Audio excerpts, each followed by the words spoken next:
네, 한 주간 평안하셨습니까? 네. 우리 조일호 형제님 목소리를 들으니까 마음이 한결 더 평안해집니다. 네, 감사드립니다. 자, 오늘은 마가복음 10장 46절에서 52절에 있는 말씀으로 지상에서 가장 큰 힘이라고 하는 제목으로 함께 말씀을 나누도록 그렇게 하겠습니다. 자, 힘입니다. 세계에서 가장 힘센 사람이 누굴까요? 신화에 의하면 헤라클레스라고 하는 사람이 있죠. 그러면 오늘날 가장 힘센 사람은 누굴까?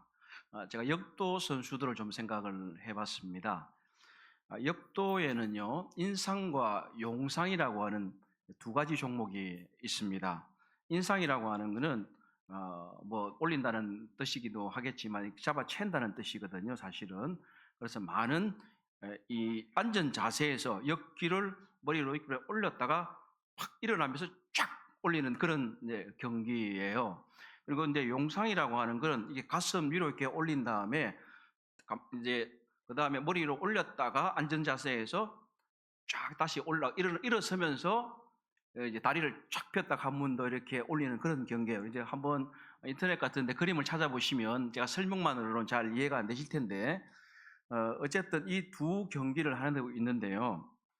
2023년도 10월 28일 기준으로 남자 세계 기록은 최고 체중인 108kg 이상으로 인상은 225kg, 녁기를 225kg을 드는 거예요. 그리고 용상은 267kg, 그래서 합계 422kg입니다. 그러니까 용상이 좀 더 들 수 있는 거예요. 다리를 이렇게 펴면서 이렇게 힘을 탄력을 줘서 올라가는 것이기 때문에.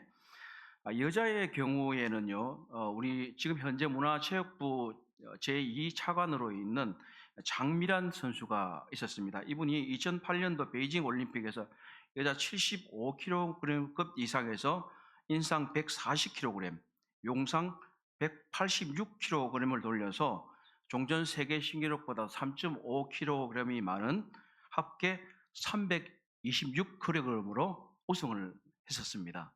현재 세계 기록은 여자의 경우에 87kg 이상에서 인상 200kg, 용상 241kg, 합계 435kg을 듭니다.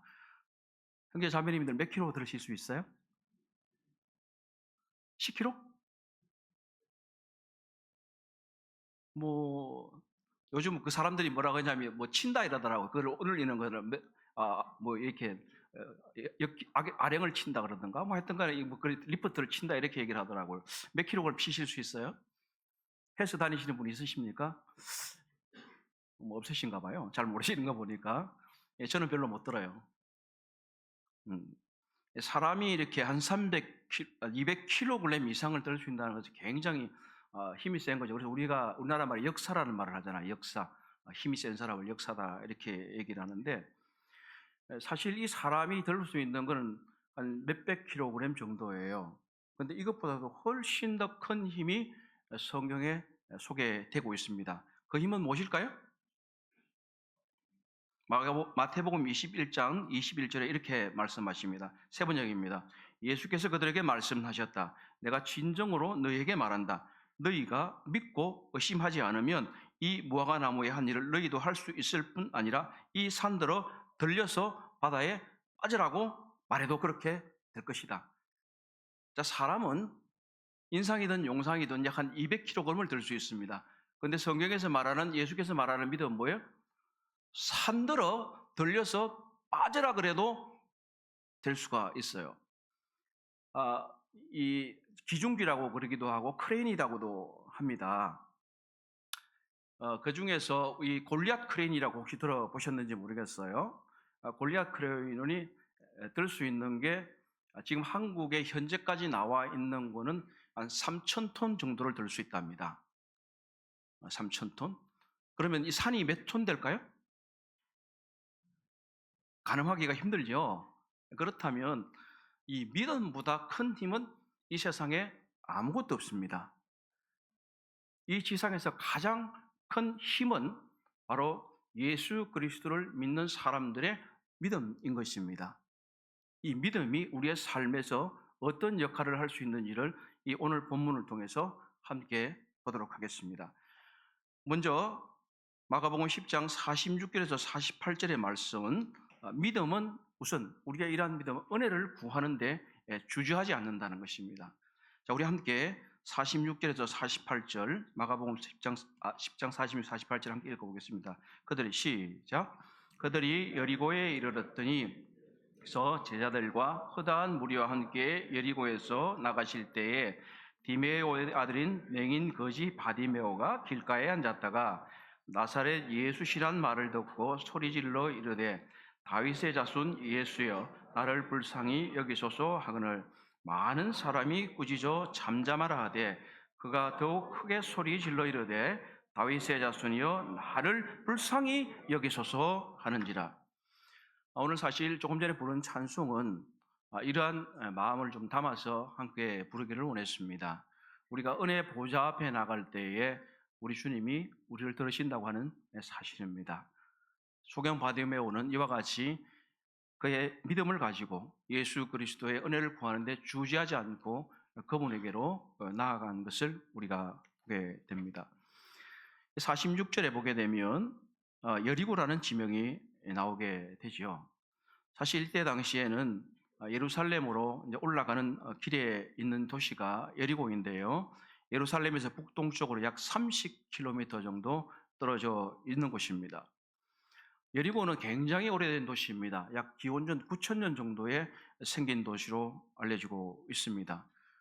세계에서 이제 가장 오래된 도시라고 알려져 있죠. 그래서 이제 성지순례 같은 데 가게 되면 이제 그곳을 꼭 이제 가곤 합니다. 이 도시는 그리고 해발 251m 아래로 있습니다. 위로 있는 게 아니고. 그러다 보니까 누가복음에도 나오는 것처럼 선한 사마리아인의 비유를 보게 되면 예루살렘에서 사마리아로 내려가다가 하는 그런 표현이 나옵니다. 이것은 내려가다라는 표현은 우리나라처럼 그것이 지형이 어디 있든 간에 서울에서 지방을 가면 내려간다는 표현을 쓰는 것처럼 그런 표현일 수도 있고, 실제 지형적인 측면에서 이 여리고는 아래에 있는 곳이기 때문에 그럴 수 있습니다. 예수님 시대에는 두 개의 여리고가 있었습니다. 하나는 사람이 살지 않거나 드문드문 정착촌이 있는 옛 여리고가 있었고, 또 하나는 헤롯 시대에 정축한 새 여리고가 있었습니다. 사실 이 옛 여리고는 여호수아 때에 아시는 것처럼 7번을 돌아가지고 팍 망가진 그 도시인 것입니다. 이게 이제 여호수아 5장에서 그 얘기가 나오고요. 여호수아 6장에 이르게 되면 여호수아가 이 여리고 성읍에 대한 예언을 하게 됩니다. 이 사항이 열왕기상 16장 34절에서 볼 수가 있는 건데 제가 한번 읽어보도록 하겠습니다. 그 시대에, 근데 그 시대는 아합의 시대를 말합니다. 아합의 시대에 베델 사람 히엘이 여리고를 건축하였는데 그가 그 틀을 쌓을 때 맏아들 아비람을 잃었고 그 성문을 세울 때 막내 아들 스구를 잃었으니 여호와께서 눈의 아들 여호수아를 통하여 하신 말씀같이 이르렀더라 하는 말씀 되었다.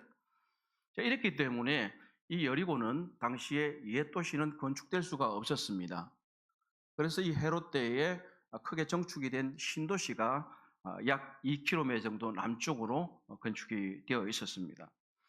사실 이 이유 때문에 사실 누가복음과 마가복음의 기사가 좀 틀린 것처럼 다른 것처럼 되어 있어서 어느 게 성경의 정확성이 틀린 게 아니냐 하는 사람들의 얘기가 있습니다. 누가복음에는 보면 예수님이 이 여리고에 다가갈 때 하는 말씀으로 하고 있고, 또 마가는 뒤에 보면 떠나갈 때에 이르렀더니 이런 식으로 이제 기록을 하고 있기 때문에 마치 한 군데는 여리고에 가실 때라고 얘기하는 것처럼 또 한 군데는 여리고에서 떠나가시는 것처럼 이렇게 되어 있는데, 이 이유는 옛 도시와 새 도시가 공존하고 있었기 때문에 그곳을 통과하시는 모양을 묘사하고 있는 것이고, 또 한편으로는 이 마가의 얘기는 그냥 여리고에서 있었던 이야기를 얘기하는 헬라어의 관용적인 표현이라고도 볼 수 있습니다. 여하튼 이곳에서는 예수님이 여리고 근처에서 이 일을 행하셨다는 것을 알 수가 있습니다. 여리고에서 행하신 기적은 이거 말고 오늘 우리 본문 말고 또 뭐가 있을까요? 세리장 삭개오의 이야기가 나오게 됩니다. 사실 이 이야기는 여리고의 성읍의 건축, 조금 전에 읽어드렸던 열왕기상과 여호수아와 매우 관련이 깊다고 말할 수가 있습니다. 왜냐하면 여호수아의 예언대로 이 성읍은 건축될 수가 없는 도시입니다. 저주받은 도시입니다. 물론 그 옆에 신도시가 생기긴 했지만 예수 그리스도께서 이 땅에 이제 오셔서 신약 시대의 가운데서 여르고에 내려진 저주를 이제 하나님 주님께서 회복하시는 것을 알 수가 있는 것입니다. 예수께서 여리고에 사는 사람 삭개오를 구원하시고 이곳에 있는 눈먼 사람, 인간의 비참함으로 상징되는 이 눈먼 사람의 치유를 통해서 바로 예수 그리스도께서 이 저주받은 성읍 여리고를 이제 회복하시는 것입니다. 이것은 우리들에게도 마찬가지 모습을 말할 수 있습니다. 우리 인생은 저주받은 채로 태어났습니다. 그러나 예수 그리스도께서 이 땅에 오셨을 때 그분이 우리들의 눈을 뜨게 하시고 우리들에게 새로운 삶을 전해주실 수 있다고 하는 사실입니다. 이전에 우리가 여리고 저주받은 성읍에 살았다면 이제는 우리는 새로운 도성에서 예수 그리스도를 통해서 새로운 삶을 살 수 있다고 하는 것입니다. 여기서 나오는 거지는요, 사실 참 안타까운 모습이에요. 오늘날에는 사실은 우리가 역 근처에 가면 노숙자를 볼 수도 있기는 하지만 대체로 이전처럼 구걸하는 사람을 거리에서 보기는 쉽지는 않습니다. 그러나 제가 자랄 때만 하더라도 구걸하는 사람들을 사실 많이 발견할 수 있었습니다. 그렇다면 이 고대 시대는 더했다는 거죠. 사회복지 시스템이라는 건 없어요. 오늘날에는 이제 예를 들어서 경제적으로 어려운 분들에게 국가에서 부조금을 준다든지 또 원호를 한다든지 이런 것들이 있지만 요즘 그런 게 없어요. 이때 당시는. 그러니까 그들이 생업으로 할 수 있는 것은 유일한 생계수단은 길거리에서 남들이 돈을 주는 것을 기다리는 것이었어요. 특히 이때 우리 본문이 말하고 있는 것은 유월절에 많은 사람들이 이제 갈릴리로부터 시작해서 남쪽으로 내려오는 가운데 예루살렘으로 가는 많은 순례객들이 있었기 때문에 이들에게 거지들에게는 아주 절호의 찬스입니다. 돈을 많이 벌 수 있는 기회가 된 거예요. 사람들이 많이 다니니까. 그래서 길가에 많은 거지들이 앉아 있었습니다. 누가복음에서도 그렇고 여기서 두 사람이 나와요.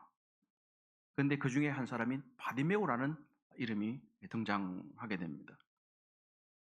누가복음에도 이 거지 두 명이 있었다고 말하지만 여기서 바디메오라고 하는 특정한 한 사람에게 집중을 하고 있습니다. 이 공간복음 중에서 이 마가복음만이 유일하게 이 남자의 이름을 언급하고 있습니다. 그뿐만 아니라 예수님이 치유를 하신 사람의 이름이 명확하게 언급되는 것은 여기가 유일합니다. 야이로의 딸이라든지 이렇게는 되어 있지만 치유받은 사람이 누구냐라는 것은 기록이 되어 있지 않아요.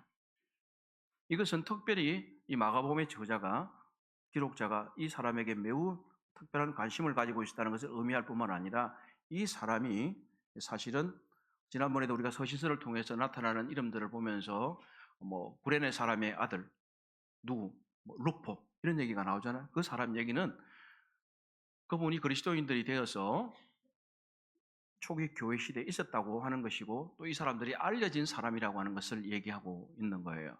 그래서 바디메오는 누구의 아들이죠? 디메오의 아들이다. 그러면 바는 아들이라는 뜻입니다.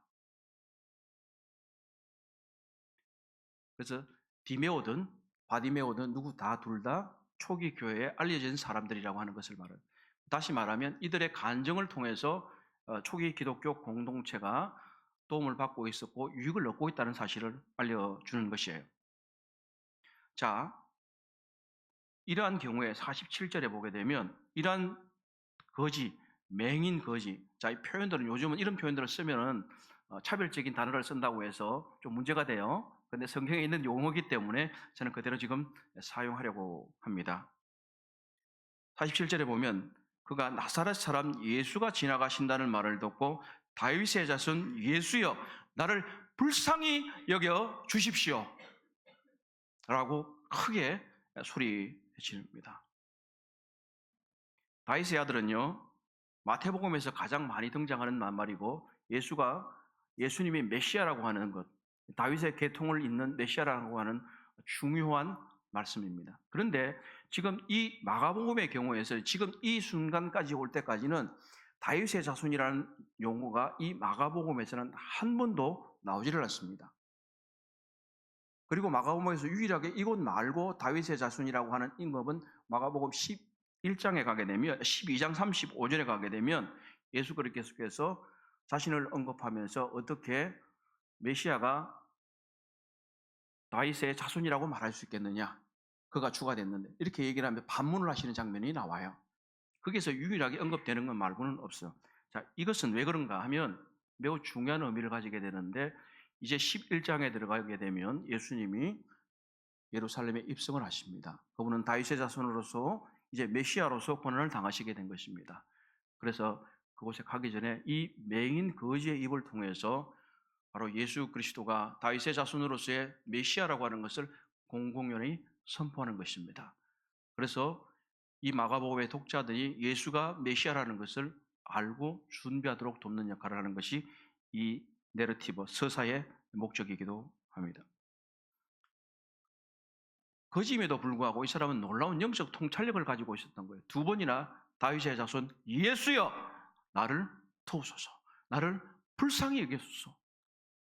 그분이 메시아이기 때문에, 구원자이기 때문에 그렇게 할 수 있습니다. 그런데 한편으로는 48절에 보시면 이 거지가 그렇게 소리 높여 자기를 도우라고 얘기를 하고 있는데 많은 사람들이라고 하는 분들이 나와요. 48절에 많은 사람이 어떻게 하죠? 꾸짖어 잠잠하라. 이 말은 뭡니까? 좀 떠들지 마라. 지금 위대한 랍비, 치유자인 예수님이 지나가는데 야, 너 거지, 맹인, 네가 이렇게 떠들면 되겠냐? 잠잠해, 떠들지 마, 조용히 해. 이렇게 얘기를 하고 있는 거예요. 이 사람들의 태도는 무엇입니까? 어떻게 생각하십니까? 이 불쌍한 사람이 자기의 치유를 해서 소리고 지르고 있을 때 사람들은 떠들지 마. 야, 너 같은 게 뭘? 이렇게 얘기를 하고 있는 거예요. 이것은 어떻게 보면 많은 사람들이, 어린아이들이 예수님께 오니까 사람들이 어떻게 했어요? 야, 오면 안 돼. 예수님이 어떻게 하셨습니까? 어린아이 불러갖고 야, 너희들 이 어린아이 같이 되지 않으면 천국 못 가는 거야. 이렇게 말씀하셨어요. 여기서 동일한 사건이 생기고, 예수 그리스도께서는 가난한 자들, 눈먼 자들, 병든 자들, 어린 자들, 소외된 사람들, 이런 사람들에 대한 무한한 애정과 관심을 가지고 계셨습니다. 특히 이 기사는 이제 병든 사람을 고치는 기적을 행하는 마지막 장면입니다. 예수님은 자기가 십자가에 못 박히시기 바로 그 일주일 전에 이곳에서 마지막 기적을 행하심으로써 비참한 인생들에게 희망을 주고자 하시는 것입니다. 우리 모두도 사실은 비참한 인생 가운데 있지만 여전히 예수 그리스도께서는 우리에게 자비를 베풀기를 원하십니다. 48절 하반절을 한번 보십시오. 상반절에부터 많은 사람이 꾸짖어 잠잠하라 하되 그가 더욱 크게 소리질러 이르되 다윗의 자손이여 나를 불쌍히 여기소서. 이 사람은 포기할 줄 모르는 믿음을 가지고 있습니다. 웬만하면 많은 사람들이 그냥 야, 좀 그만 좀 해라, 떠들지 마라, 조용히 해라 이러면 주눅이 들어서 안 할 만도 한데 이 사람은 더 크게 소리질러 다윗의 자손 예수여 나를 불쌍히 여겨주소서 이렇게 얘기를 하고 있습니다. 바로 이것은, 이 애침은 다윗의 자손인 예수 그리스도께서 메시아라고 하는 것을 강조해 주는 것입니다. 우리 자신은 어떠한 처지에 있습니까? 우리의 삶은 어떤 모양에 있습니까? 지난 1년은 우리의 삶이 어땠습니까? 우리 모두는 어떻게 보면 비참한 인생의 지경에서 구원을 받은 사람들이고 또 한편으로는 삶의 고난 속에서 살아가는 사람들입니다. 이 거지 바디메오는, 디메오의 아들 바디메오는 자신이 불쌍하고 비참한 지경에 있다는 것을 알았고 바로 치유자이신 예수 그리스도, 구속자이신 예수 그리스도가 자기의 옆을 지나간다는 것을 듣고 그는 흥분했습니다. 포기하지 않았습니다. 구했습니다. 그는 예수 그리스도가 자신을 치유할 수 있다고 하는 믿음을 가졌습니다. 그런 믿음이 있었기 때문에 예수 그리스도께 소리 질러서 구할 수 있었던 것입니다. 우리는 예수 그리스도께 대한 어떠한 믿음을 가지고 있습니까? 그분이 나의 삶의 문제를 고칠 수 있다고 믿으십니까? 아직 구원받지 못하신 분이라면 예수 그리스도가 나를 구원하실 수 있는 분이라고 하는 것을 믿으십니까? 그러면 부르짖으셔야 합니다. 다윗의 자손 예수여, 나를 불쌍히 여겨 주소서. 나를 불쌍히 여겨 주소서. 자비를 베풀어 주십시오. 우리는 예수께 대한, 하나님께 대한 믿음이 있다면 우리는 하나님이 나에게 자비를 베푸시도록, 은혜를 베푸시도록 믿음으로 구해야 합니다. 구하지 않는다는 것은 무슨 뜻입니까? 믿음이 없다는 말입니다. 야고보서에서 말씀하시기를 너희가 얻지 못하면 뭐라고요? 구하지 아니함이라. 구하지 않는다는 것은 믿음이 없다는 얘기예요. 기도하지 않는다는 건요, 믿음이 없다는 얘기예요. 그래서 믿음이 있는 사람은, 믿음은 은혜의 보좌 앞에 나가서 간절히 구하게 하는 것입니다. 또 한편 이러한 간절한 구함, 간절한 믿음은 주님과 사람의 마음을 움직인다고 성경에 지금 기록하고 있습니다. 49절에서 50절은 간절한 믿음은 주님과 사람의 마음을 움직인다고 말하고 있습니다. 형제 자매님들은 성경을 보시고요, 제가 읽은 이걸 세 번역으로 한번 읽어보도록 하겠습니다. 죄송합니다. 먼저 한번 우리 개역 개정부터 읽어보고 제가 세 번역으로 읽을까요? 자, 49절 50절 시작. 예수께서 머물러 서서 그를 부르라 하시니 그들이 그 맹인을 부르며 이르되 안심하고 일어나라. 그가 너를 부르신다 하매 맹인이 겉옷을 내버리고 뛰어 일어나 예수께 나아오거늘. 자, 세 번역입니다. 예수께서 걸음을 멈추시고 그를 불러라고 말씀하셨다. 그리하여 그들은 그 눈먼 사람을 불러서 그에게 말하였다. 용기를 내어 일어나시오. 예수께서 당신을 부르시오. 그는 자기의 겉옷을 벗으시고 벌떡 일어나서 예수께로 왔다. 개역개정 성경에서는 머물러 섰다는 말씀을 하셨습니다. 그것은 가던 걸음을 멈추고 잠시 서셨다는 것을 말하는 것입니다. 이 바디메오의 간절한 애침이 예루살렘으로 나아가던 예수님의 발걸음을 멈추었습니다. 그래서 예수님은 그를 불러오라고 말씀하셨습니다. 이것은 마가복음 5장 30절에도 보게 되면 혈루병 든 여인이 예수 그리스도의 옷자락을 만질 때 내 능력이 나갔도다 이렇게 말씀하시고 돌아보시고 여인을 보십니다. 우리들의 간절한 기도, 간절한 믿음에 대해서 예수님은 가는 길도 멈추시고 우리를 바라보시고 우리들의 호소에 응답하십니다. 예수님은 이 가난한 거지의 호소에 응답하고자 예루살렘으로 가던 바쁜 발걸음을 멈추고 서셨습니다. 사랑하는 형제 자매님들, 우리들의 인생 가운데 어떠한 일들이 있습니까? 우리 하나님께 간절히 구하십시다. 때때로 구약 성경에도 보게 되면 어떤 사람들이 죄악을 범해서 심판을 하려고 할지라도 그들이 회개하면 그 심판을 돌이키시는 우리 하나님을 발견하실 수가 있습니다. 사랑하는 형제 자매님들이여, 우리가 우리의 삶의 문제들을, 우리의 신앙의 어려움들과 이 신앙의 여정에서 만나는 고난들 가운데에서 우리가 간절하게 호소할 때에 우리 주님은 자신의 발걸음을 멈춥니다. 그리고 돌아서서 여러분을 보실 것입니다. 그를 내게로 불러오라.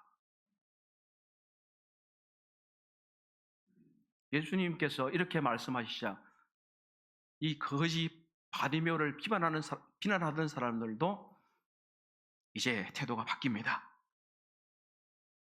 안심하라.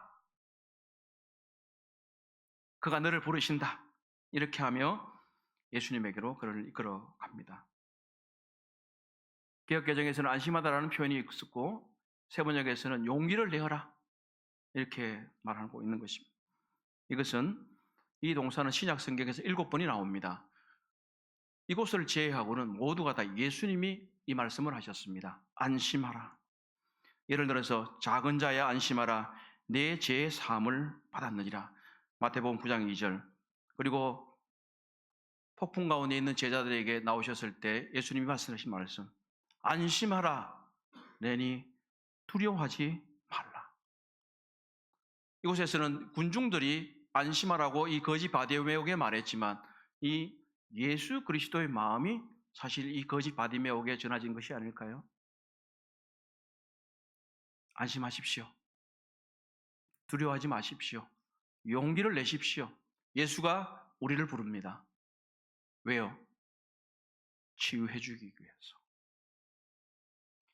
50절에 그러자 바디메오는 즉시 반응합니다. 바디메오는요 뛰어가야 되는데 맹인이고 옷도 걸치고 있었어요. 그도 그 주장스러운 이런 것들이 있어요. 이 사람이 뛰어가야 돼요. 뛰어가야 돼요. 옷을 훌러덩 벗어버려요. 근데 거지가 맹인이 예수님이 어떻게 어디 있는 줄 알고 어떻게 뛰어갈까요? 주변의 사람이 도와줬겠지요. 처음에는 그를 질책하던 사람들도 그가 이제 예수가 부르신다고 하니까 뛰어가려고 하니까 옆에서 도와주는 거예요. 이렇습니다. 우리가 간절한 믿음과 주님을 향한 간구가 있으면 주님도 가던 발걸음을 멈추시고 우리를 비난하거나 우리를 소외시키던 사람들의 마음도 변화되게 되는 것입니다. 바디메오는 주님이 부르시자 자신의 그 주장 모든 것을 벗어버리고 뛰어갔습니다. 우리 모두도 사실은 예수 그리스도가 우리를 부르시면 우리는 우리의 모든 죄악과 그 주장스러운 것들을 다 벗어버리고 예수님께 달려가야 합니다.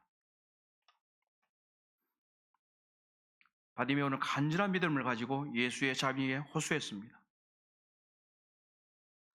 때때로 우리는 이 바디메오의 경우처럼 우리의 간절한 기도가 전혀 주님이 응답하시지 않는 것을 느끼고 때때로 우리 주님이 내 기도에 귀를 기울이지 않으시는가 보다 이렇게 느낄 때도 종종 있습니다.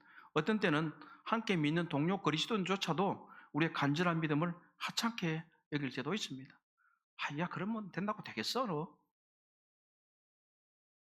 도와주는 게 아니라 오히려 믿음을 방해하는 사람들도 있을 수도 있습니다. 어떤 때는 눈을 떠서 함께 좀 미래를 보고자 하는 마음, 간절한 믿음을 귀찮게 여기는 성도들을 만날 때도 있습니다. 그러나 소경 바디메오처럼 간절한 믿음을 가지고 계속 주님께 부르짖는다면 때가 되면 주님께서 응답하실 것이고 동료 그리스도인들도 그 마음이 바뀔 수 있다는 믿음을 가지기를 바랍니다. 소경 바디메오에게 전해진 것처럼 또 주님이 여러 번 말씀하신 것처럼 우리 주님의 마음이 우리에게 전해지기를 원합니다. 용기를 내어서 일어나십시오. 예수가 당신을 부릅니다. 안심하라. 그가 너를 부르신다. 용기를 내어서 일어나십시오. 주님이 우리를 부르셨습니다. 그 음성을 듣기를 바랍니다. 눈앞에 장애물을 두려워하지 말고 하나님이 주시는 소망과 비전으로 자신의 삶을 믿음으로 개척해 나가기를 바랍니다. 바로 간절한 믿음은 주님과 사람의 마음을 움직인다고 하는 이 놀라운 사실에 우리는 주목하고 우리의 믿음은 세상에 있는 어떤 것보다도 더 큰 힘이다.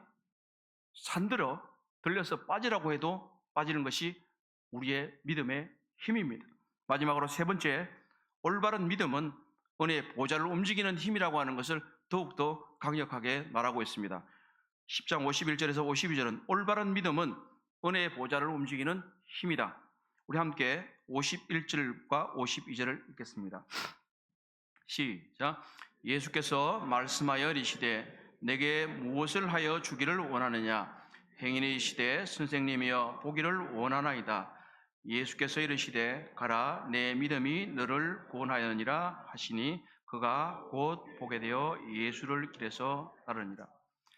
사실 이 바디메오가 날 때부터 맹인이었는지 그렇지 않으면 이후에 시력을 상실했는지는 명확하지는 않습니다.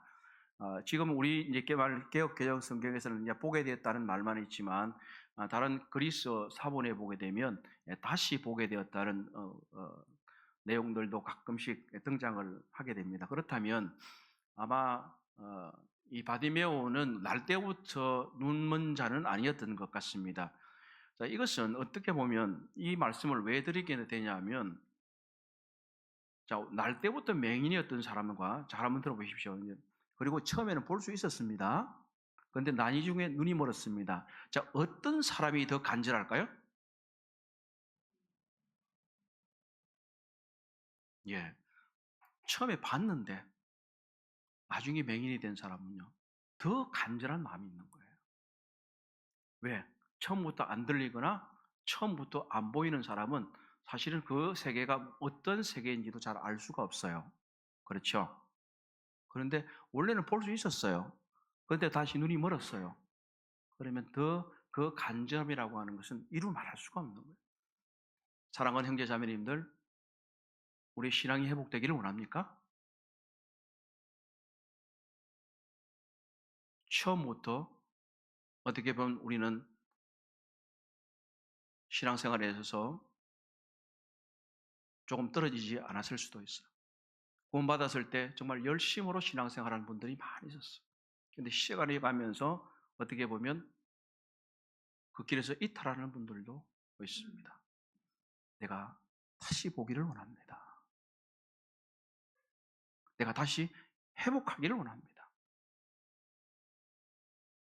이전에 구원받은 기쁨에서 신앙생활하던 것, 주의 성도들과 교제하던 그 기쁨을 내가 다시 누리기를 원합니다. 이 소경 바디메오가 간절하게 했던 것처럼 주님, 제가 다시 보기를 원합니다. 제가 이 교제에서 회복되기를 원합니다. 이 새로운 신앙을 다시 회복하기를 원합니다. 제가 다시 한 번 더 주님을 열심으로 섬기고 싶습니다. 이것이 우리의 간절한 열망이 되어야 되지 않겠습니까? 단순히 육체적인 눈을 뜨는 것보다도 사실은 훨씬 더 중요한 것은 영적인 시력의 회복입니다. 영적으로 눈먼 사람들이 있다면 우리 모두는 이 바디메오 이상으로 주님, 제가 다시 보기를 원합니다. 이렇게 기도해야 합니다. 이런 바디메오에게 주님 물어보십니다. 네가 너에게 무엇을 하기 주기를 원하느냐? 자, 이것은 어디서 많이 들어본 말 같죠? 우리가 지난주에 시간에 했잖아요. 야고보와 요한에게도 물어보셨어요. 내가 너희에게 무엇을 주기를 원하냐? 그러니까 무엇이든지 해주십시오. 예수님 왜 물어봤을까요? 지금 이 바디메오에게는 그때 당시에는 그들이 잘못되었다는 것을 인식시켜주기 위해서 그렇게 물어보셨고, 지금 이곳에서는 주님이 그의 믿음이 분명한 것을 보나다 확인하고 그 믿음의 본질을 확인시켜 주시기 위한 것이었습니다. 51절 하반절에서 좀 흥미로운 것이 나오게 되는데요. 자, 하반절이 우리말에 지금 개혁개정이 이렇게 돼서 맹인이 이르되 선생님이여 보기를 원합니다. 이렇게 선생님이여. 이렇게만 되어 있으니까 그렇지요 선생님 이렇게 얘기를 하고 있었는데 원문을 보게 되면 라옴니어라는 말이에요. 라옴니어 다시 보기를 원합니다. 라옴니라는 표현을 씁니다. 이 말은 나의 주님, 나의 스승이라는 표현인데요. 이 표현이 이 마가복음의 이 얘기 말고 성경에 단 한 번 등장합니다. 다른 곳에서는 바로 부활하신 예수 그리스도를 만난 마리아가 예수님을 부를 때 라옴니어, 이는 나의 주님이라는 뜻이라 이렇게 돼요. 이 말은요, 다윗의 자손 메시아는 다윗의 자손의 아들이라는 표현은 국가적인 메시아로서의 굉장히 장엄한 호칭이라고 할 것 같으면 선생님이라고 얘기된 라옴니어, 이건 이제 세번역 각주에도 그렇게 되어 있습니다. 세번역 각주에는 라부니어 이렇게 되어 있는데 이 말은 예수님에 대한 개인적인 자신의 주님으로서 친근함과 개인적인 인격적인 관계를 형성하는 말이 바로 이 말입니다. 신약 성경에서 유일하게 2번 사용되었는데 이 눈먼 맹인 거지 바디오메오가 라옵니여, 내가 다시 보기를 원합니다. 사랑하는 형제 자매님들이여, 또는 아직까지 구도하고 있는 분들이여, 예수 그리스도와 개인적인 인격적인 관계를 맺었습니까? 그분과 개인적인 인격적인 관계로 만나고 계십니까? 예수 그리스도는 우리에게 매우 중요한 호칭이지만 개인적으로 그분을 어떻게 만나고 계십니까? 라옵니여, 내가 다시 보기를 원합니다. 내 믿음이 너를 구원했다는 말은 굉장히 좀 이해하기도 힘들고 이게 무슨 뜻일까 궁금해할 수도 있습니다. 많이 듣지만 사실은 어려워. 믿음이 우리를 구원합니까? 믿으면 무조건 질병이 치유가 되나요? 어떻게 생각하시죠? 믿어도 안 될 때도 있잖아요. 안 될 때도 있잖아요. 근데 에베소서에 뭐라고 되어 있죠? 너희가 그 은혜를 인하여 믿음으로 말미암아 구원을 받는다라고 되어 있잖아요. 믿음은 우리를 구원하는 통로입니다. 이 믿음은 죄에서의 구원과 우리의 삶에서의 구원과 이 모든 것을 통해서 우리의 믿음을 통해서 우리는 구원을 받게 되고 노임을 받게 된다고 하는 것입니다. 믿음은 믿음 자체가 우리에게 힘을 주는 것이 아니라 우리가 그분에 대한 무한한 신뢰를 바칠 때에 그분께서 우리의 믿음을 통해서 일하시기 때문에 우리의 믿음이 우리를 구원할 수 있다고 말하고 있는 것입니다. 이 경우에, 이 본문의 경우에는 너를 구원하였다는 말은 많은 이제 영어 성경 같아 그냥 치료했다는 말로만 되어 있습니다. 그러나 이것은 구원론, 구원이라고 할 때의 그 동일한 단어이기 때문에 이것을 어떻게 보면 바로 이 52절 하반부에 보게 되면 그가 눈을 뜨고 난 이후에 예수 그리스도를 따랐다고 하는 얘기는 그분이 영적인 면까지, 이것은 영적인 면까지도 다루고 있다고 하는 사실이에요. 그렇기 때문에 네 믿음이 너를 구원하였다라고 하는 말은 단순히 내 눈이 뜨게 되었다는 얘기를 하는 것이 아니라 이것은 내 눈이 뜨게 되었을 뿐만 아니라 너의 믿음을 통해서 나에 대한 신뢰를 통해서 너의 영혼도 구원받았다고 하는 선언인 것입니다. 우리의 믿음은 이와 같이 놀라운 힘이 있는 것입니다. 그분에 대한 간절한 믿음, 그리고 올바른 믿음, 정당한 믿음은 우리를 구원하는 능력이 됩니다. 이곳에서 놀라운 것은 뭐냐면 그가 따르기 시작해. 예수님은 가라 그랬어요. 예수님은 가라. 이 표현은 굉장히 많이 나와요. 치유하고 나면 넌 가라. 이렇게 얘기를 해요. 자, 이 가라고 하는 이유는 뭐냐면 제사장들에게 가서 네가 치유받았다는 걸 알려줘라. 또는 가족들에게 가서 이제 간증을 해라. 이는 여러 가지 뜻이 있어요. 가라 그랬어요, 예수님이. 근데 이 사람은 어떻게 했습니까? 갔어요, 안 갔어요? 안 갔습니다. 어떻게 했죠? 예수님을 그 길에서 따랐다고 얘기를 했어요. 자, 예수님을 자기가 이 굉장히 중요한 의미를 갖고 있는 것은 이 사람이 눈먼 데서 치유를 받고 눈을 떴습니다. 그리고 그때부터 따르기 시작했습니다. 그 얘기는 뭐죠? 이 사람은 예수님과 함께 어디로 들어갔다고요? 예루살렘으로 들어갔다는 거죠. 예루살렘에서 무엇을 보았습니까? 예수님의 놀라운 종료주일의 승리의 입성을 보았습니다. 예수님이 십자가에 못 박히는 것도 보았습니다. 예수님이 부활하는 것도 보았습니다. 이 주님이 이 눈먼 자를 치유하신 건 바로 이런 뜻인 거 있는 거예요. 이 사람이 눈먼 채로 있었다면 예수님의 종료주일 입성을 볼 수 있었을까요? 예수님이 십자가에 못 박히는 걸 볼 수 있었을까요? 예수님이 부활하시는 것을 볼 수 있었을까요? 예수님이 우리를 눈을 뜨게 하시는 것은 바로 이 이유인 것입니다. 그분을 따르게 하기 위한 거예요. 그분의 십자가를 따라서 걸어가게 하기 위해서 우리를 제자로 부르시게 하기 위해서 우리를 눈을 뜨게 하신 겁니다. 우리의 때때로 우리의 가장 낮은 믿음은 나를 구원하는 것이 만족하고 내가 천국 가는 것에 만족하지만 예수님이 우리를 부르신 것은, 우리를 눈을 뜨게 하신 것은, 영적인 맹인에서 우리를 눈을 뜨시게 하신 것은 바로 예수 그리스도의 놀라운 인격과 사역을 보게 하시고 그분을 따라서 제자의 삶을 살라고 우리의 눈을 뜨게 하셨다는 사실입니다. 영적인 맹인에서 해방되셨습니까? 그렇다면 이제 예수 그리스도의 사역을 따라서 걸어가야 하는 것입니다. 바로 이것이 우리의 살아있는 믿음입니다. 구원받는 믿음뿐만 아니라 우리는 살아있는 믿음을 통해서 그분을 신뢰하고 따라가며 그분의 제자된 삶을 살아가는 것입니다. 우리는 우리가 십자가를 지는 데까지 나아가게 되는 것입니다. 세상에서 가장 큰 힘은 바로 우리의 믿음입니다. 믿음은 은혜의 보좌 앞에서 간절히 구하게 만듭니다. 우리의 간절한 믿음과 구함은 주님과 사람의 마음을 움직여줍니다. 올바른 믿음은 은혜의 보좌를 움직이는 힘입니다. 우리는 이러한 믿음을 행사해야 할 것입니다. 소경 바디메오는 장애물 앞에서도 끊임없는 간구를 통해서 그의 끈질긴 믿음을 보여주었습니다. 그는 겸손하게 자비를 구했을 뿐만 아니라 군중이 그를 침묵시키려고 할 때도 그는 멈추지 않았습니다. 다윗의 자손 예수여 나에게 자비를 베풀어 주소서. 다윗의 자손 예수여 나에게 자비를 베풀어 주소서. 2번밖에 기록이 안 돼 있지만 2번만 외쳤겠습니까? 끊임없이 그는 외쳤을 것입니다. 우리는 주님께 얼마나 외치고 있습니까? 주님이여 나에게 자비를 베푸소서, 은혜를 베푸소서.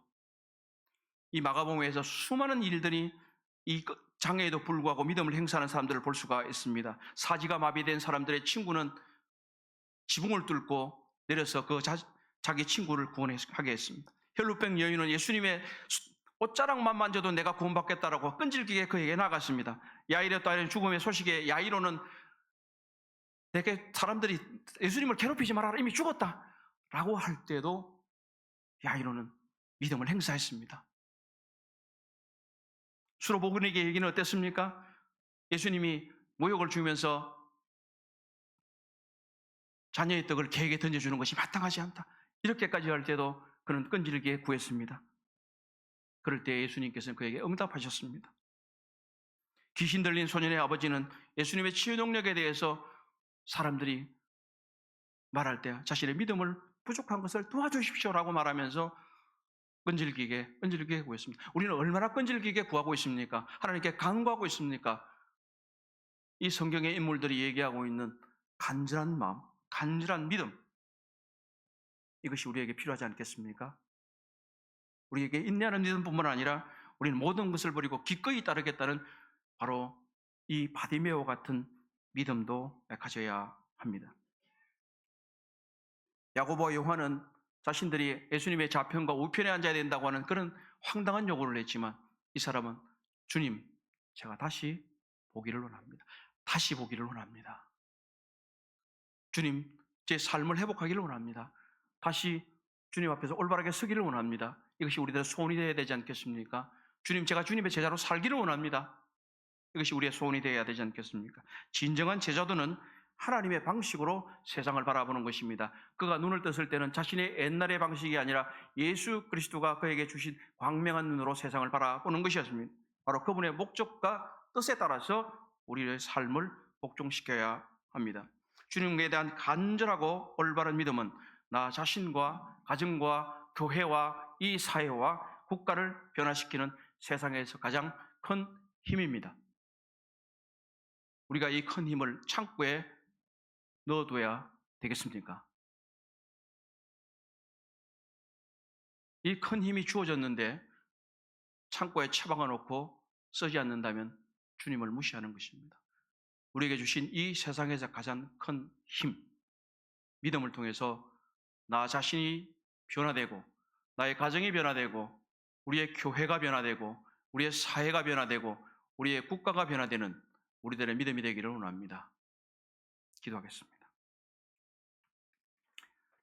자비하신 아버지 하나님, 오늘 소경 바디메오의 일을 통해서 저희들이 어떻게 주님 앞에 간절한 믿음을 가져야 하는지, 올바른 믿음을 가져야 하는지 보게 하심을 감사드립니다. 우리에게 허락하신 이 놀라운 믿음이 우리들에게 있습니다. 우리의 구원받는 믿음뿐만 아니라 우리의 삶 가운데서 주님을 향한 놀라운 열망의 믿음으로 우리의 삶과 가정과 교회와 온 세계가 변화되기를 소원합니다. 아버지 하나님, 저희들 모두가 이 놀라운 믿음을 행사할 수 있도록 도와주시옵소서. 이 모든 은혜에 감사하며 존귀하신 우리 주 예수 그리스도 이름으로 기도드립니다. 아멘. 예, 감사합니다.